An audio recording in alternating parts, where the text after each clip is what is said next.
Prêt? Quand tu veux, Miss Pulitzer. Superman est le premier film du nouvel univers DC, et sa fin ouvre la voie de nombreux autres projets qui suivront dans le DCU. Allons. C'est l'heure de l'histoire, mon poulet au miel. On ouvre les petits volets.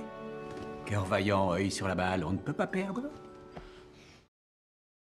Premier film du DCU, le film Superman de James Gunn avait la lourde tâche de définir à quoi ressemblerait l'univers partagé et de mettre en place les prochaines sorties du DCU. Avant la sortie du film, de nombreuses questions se posaient sur le Superman de David Corenswet et sur le DCU. Nombre d'entre elles ont rapidement trouvé une réponse, comme le générique révélant que Superman est actif depuis 3 ans, comme le révèle le roman Welcome to Metropolis. Cela dit, de nombreux rebondissements et réponses passionnantes ont été laissés pour plus tard, notamment un ajout majeur au casting de Superman, et bien plus encore. Comme Gunn l'avait déjà laissé entendre, il n'y a pas un seul événement négatif dans Superman qui n'implique pas la présence de Lex Luthor. La fin de Superman relie tout cela en expliquant toute l'ampleur du plan du méchant. Lex a tout simplement déclenché une guerre pour tuer Superman. Un élément du plan de Lex était le marteau de Boravia, qui se révéla être Ultraman déguisé. Hormis une menace qu'il laisse au Justice Gang au milieu du film, chaque menace présente dans Superman est liée au plan de Lex Luthor visant à tuer l'homme d'acier par jalousie. Ultraman se fait passer pour le marteau de Boravia pour faire croire que le pays se vengeait de l'arrêt de la guerre par Superman. Lex a déclenché la guerre entre Boravia et Jarenpur afin de discréditer Superman et de l'assassiner, devenant ainsi l'homme que le monde admire. Cependant, son plan a échoué lorsque Krypto a aidé Superman à vaincre Ultraman, le clone de l'homme d'acier créé par Lex à partir d'une mèche de cheveux de Superman. Ultraman semble mourir après avoir été aspiré dans un trou noir. La mort d'Ultraman se déroule dans l'univers de poche créé par Lex Luthor. Cet univers joue un rôle important, la menace finale du film étant une faille interdimensionnelle qui détruit presque Metropolis en ouvrant la ville en deux. Bien que Mr. Terrific ait refermé la faille, de nombreux dégâts subsistent. La scène post-générique de Superman en témoigne par un bâtiment qui ne s'est pas remis correctement. Lex Luthor n'a pas hésité à laisser Metropolis être détruite si cela impliquait de tuer Superman. Il finit par payer pour ses crimes grâce à l'équipe du Daily Planet et à Eve, la dernière ex-petite amie de Lex. En arrière-plan des selfies qu'elle a envoyés à Jimmy Olsen se trouvaient des cartes, des contrats et d'autres détails sur les plans de Luthor. Après que le Daily Planet a révélé les agissements illégaux de Lex, le méchant est placé en détention. Le personnage de Hult est envoyé à Belle Rive, une prison importante de DC Comics qui avait déjà fait ses débuts dans le DCU avant Superman. Belle Rive est la prison où Amanda Waller a recruté les créatures commando dans la série animée HBO Max. Même si Lex Luthor a été envoyé en prison à la fin de Superman, il est peu probable qu'il y reste. Il n'a peut-être pas remporté la victoire, mais Superman démontre à quel point Luthor est intelligent et débrouillard. Cela fait de lui quelqu'un qui pourrait finir par être lié à l'équipe secrète d'Amanda Waller. La présence de Rick Flag Sr. dans Superman est un autre lien.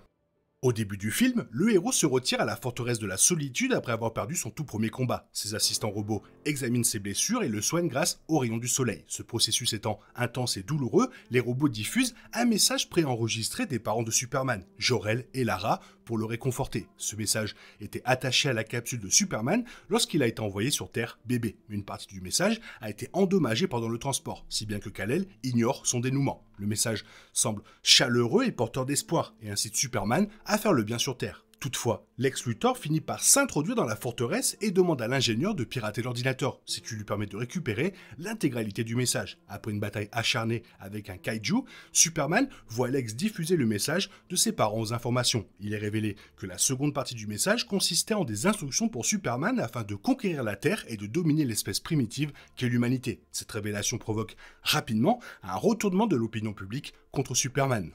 Bien que l'on soupçonne que les images aient été trafiquées, Lex Luthor affirme que leur authenticité a été vérifiée par des experts, et Mr. Terrific confirme que c'est le cas. Il ne s'agit pas d'une technologie deepfake de Lex Luthor. Il semble que les parents de Superman voulaient qu'il règne sur la Terre, et non la protéger. C'est un changement d'histoire audacieux qui, à notre connaissance, a déjà été vu dans les comics Elseworld, la série Smallville et Mes aventures avec Superman. Quoi qu'il en soit, l'hostilité de Krypton envers la Terre pousse Superman à renier plus ou moins une partie de son héritage à la fin du film, en acceptant ses parents terriens comme sa véritable famille. Bouleversé par ces révélations, Pa Kent dit à Clark qu'il ne devrait pas laisser ses origines le définir. La façon dont il a interprété ce message et pourquoi en dit long sur son caractère et sur ce qu'il est devenu. De même, la Terre semble à nouveau accepter Superman, après qu'il a révélé que Lex était un intrigant psychotique et un meurtrier, et qu'il a sauvé Metropolis d'une fin certaine. Dans la scène finale, Superman demande au robot de la forteresse de la solitude de lui montrer à nouveau sa famille, et il est révélé qu'il regarde désormais des vidéos personnelles de son enfance à la ferme des Kent, au lieu du message de ses parents biologiques. Le message des vrais parents de Kal-El pourrait avoir un lien avec Superman 2.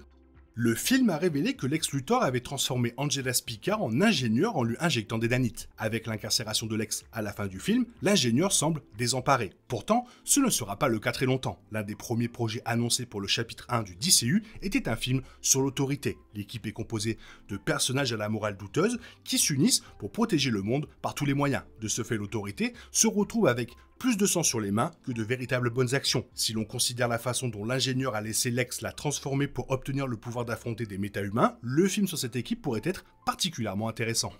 Le film réserve quelques surprises, dont l'interview de Peacemaker pour parler de Superman. Le personnage reviendra bientôt, en août, pour la saison 2 de Peacemaker, où il affrontera Rick Flag Sr. Ce dernier est le père du Rick Flag original, tué par Peacemaker dans l'ancien DCU. Flag était l'un des personnages principaux de la série animée Créature Commando, le premier projet du DCU. Il revient dans Superman dans le rôle de l'un des hauts fonctionnaires du gouvernement qui autorise Lex Luthor à arrêter Superman. Finalement, Flag est mis en garde contre la façon dont les méta-humains établissent les règles. La saison 2 de Peacemaker inclut le Justice Gang, un sujet qui mérite d'être approfondi.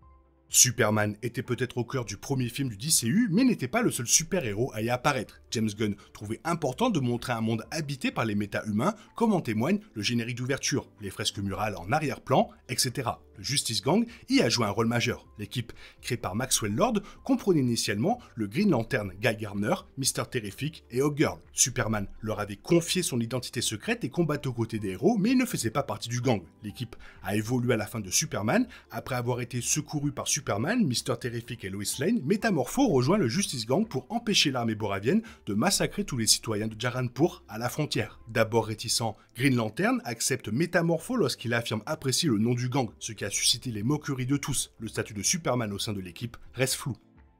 Finalement, après le sauvetage de Metropolis et l'incarcération de Lex Luthor, James Gunn introduit Supergirl dans le nouvel univers d'ici. Le film Supergirl avec Millie Alcock sortira en salle le 26 juin 2026. Son apparition marque clairement la fin du film, car cela explique l'histoire principale du comics dont il est tiré. Supergirl a une personnalité très différente de celle de Superman. Elle est plus détendue et insouciante, tandis que lui est plus réservé et responsable. Supergirl s'est révélée être la véritable propriétaire de Krypto, Superman se contentant de surveiller le chien de sa cousine. Et elle est arrivée ivre, malgré sa physionomie kryptonienne. C'est parce qu'elle faisait la fête sur une planète au soleil rouge. Le soleil rouge affaiblit ses pouvoirs, permettant à Supergirl de ressentir les effets de l'alcool. Ce mode de vie est essentiel au parcours de Kara dans les comics Supergirl Woman of Tomorrow. Dans une interview, James Gunn a révélé que Supergirl est un désastre total, en raison de son passé bien plus complexe que celui de Superman. Il a déclaré « Oui, c'est un désastre, elle est un désastre total. Je pense qu'à mesure qu'on apprend sur elle, les gens comprendront que son parcours est complètement différent de celui de Superman. Un parcours bien plus difficile. Il a eu une éducation merveilleuse grâce à 2 parents qu'il aimait, et son parcours est bien différent, et elle a fini par être différente de son cousin. » Le film Supergirl de 2026 explorera davantage les liens entre la personnalité et l'histoire de l'héroïne dans le DCU. Bien que Superman et Supergirl ne soient pas souvent ensemble dans le film, puisqu'elle apparaît dans la forteresse de la solitude à la toute fin, les futurs projets DCU après Superman auront de nombreuses occasions de le faire.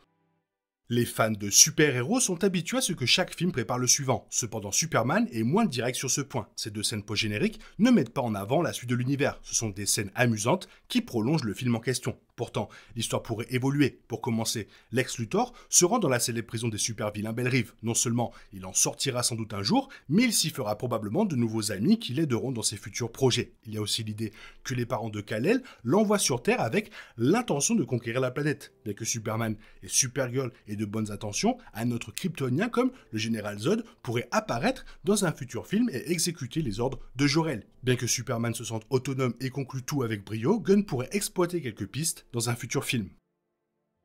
Bref, je terminerai par le fait qu'il n'y a pas de scène post-générique à la MCU, qui nous propose quelque chose qu'on ne verra jamais. Là, au moins, James Gunn, il a compris. Et c'est tant mieux. Toi, qu'est-ce que tu penses du film? Qu'est-ce que tu penses de tout ça? Fais-le moi savoir dans la zone commentaire. Sinon, comme d'habitude, bisous bisous, bye bye. Il est est impossible de compter sur les autres de nos jours. On est obligé de tout faire soi-même. Je me trompe? Rien de grave, j'avais tout prévu. Où va le monde, je vous le demande.